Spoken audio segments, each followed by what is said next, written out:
Well, well, well, well, well.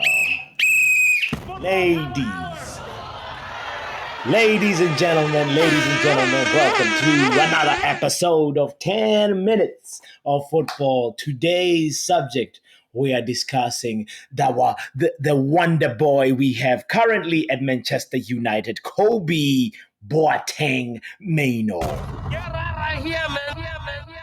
I say get out of here. If you did not know his middle name was Boateng, come on. I am excited about this kid, like many other Manchester United fans around the world. But you know what?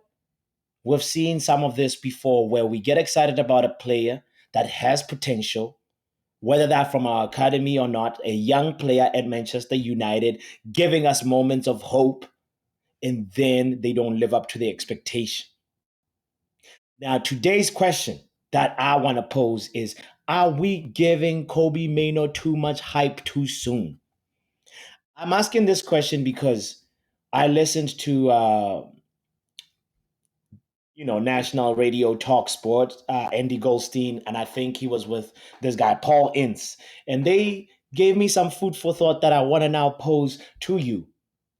Is it too much too soon, or is the Kobbie Mainoo hype justified? Tell me what you think. Let's talk about it. My name is Botswanapapi. As I said, welcome here. This is our space. Bruno Fernandes! It's Fred! It's Martial!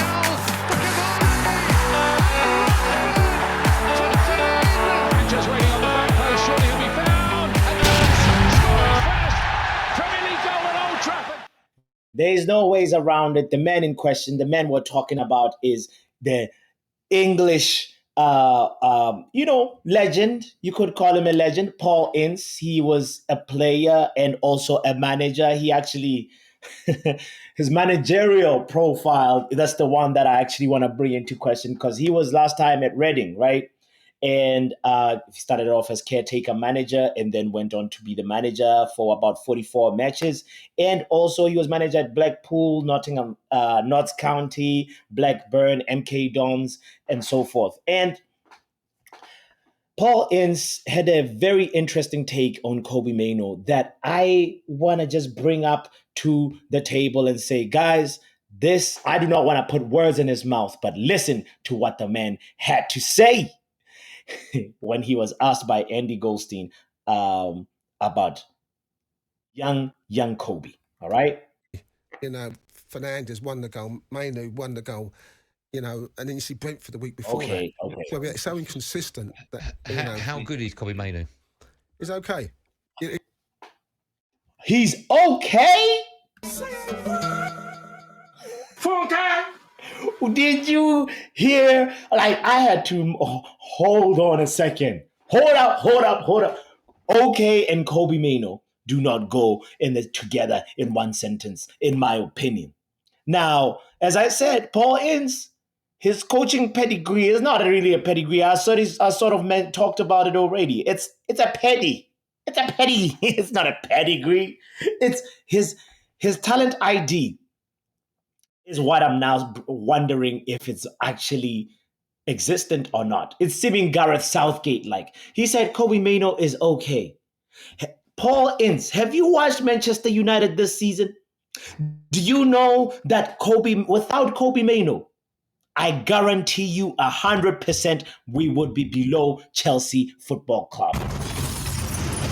If you disagree, that's fine. That's your right. But I feel like Kobbie Mainoo is a contender for player of the season for Manchester United.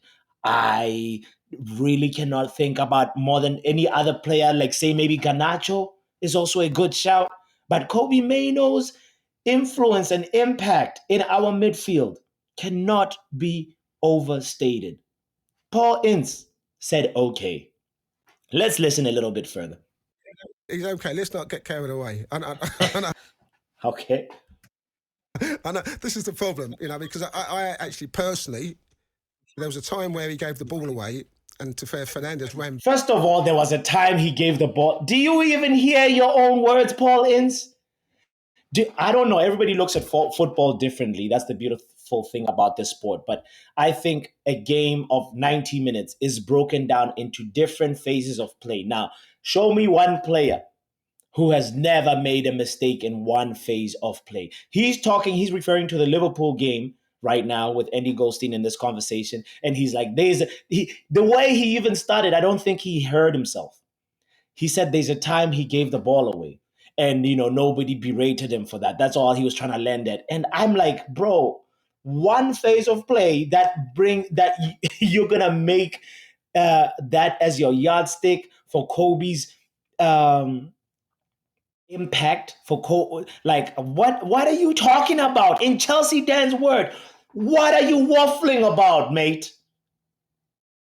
Back 60 yards, Salah had the shot, and Onana pushed it past the post. No one said a word to Kobbie Mainoo. If that had been me or Keeney or Gerard, he would have got absolutely roasted because you can't give the ball away in those positions. And let's fast forward a little bit. Yeah. But let's not go over the top. Let's not go over the top. As I said, he's still Of young. course, he's still young. Let's not go over the top. That's the thing that I was like, maybe he might have a point, but the way he supported this point, for me, I do not agree with it at all. I'm like, of course, we've seen the story of many kids that have come to Manchester United, showed bags and bags of potential, and then it didn't work out. I mean, the list is long. We've had the Januzaj, we had the Ravel Morrison, we've had the James Wilson, we've seen Federico Macheda. Matter of fact, Kobbie Mainoo scored a very Macheda-esque goal versus Liverpool. We showed it in yesterday's live stream where Kobbie Mainoo, pretty much from the same angle, found the right hand side of the goal in a most unlikely of ways, and it was a quick touch. He set himself up with the way when he received the ball with his left foot from Wan-Bissaka, and then took the shot with his right, and left the Liverpool goalkeeper Kelleher like pretty much. There was nothing he could do about that, and that ball found the back of the net to earn us a very important point, right? And yes, I get the point of let's not get too carried away, let's not give him too much too soon. But I think, in my opinion, Kobbie Mainoo has earned this hype that he's getting. Did you see how Gareth Southgate ignored him at first, and then he was like, "Oh, no, this guy's the real deal." He even now went on later on to talk about him in a press conference and said, Kobbie Mainoo offers us something different. I don't know what Paul Ince is waffling about. Let's hear the last point real quick. He should be in the England squad. So, listen, I think if you look at the likes of Phillips.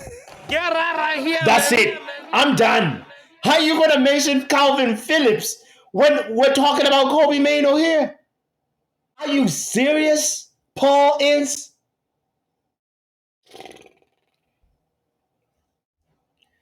What started off as something that maybe gave me food for thought is actually gave me food for anger, because I'm just questioning Paul Ince's understanding of football now.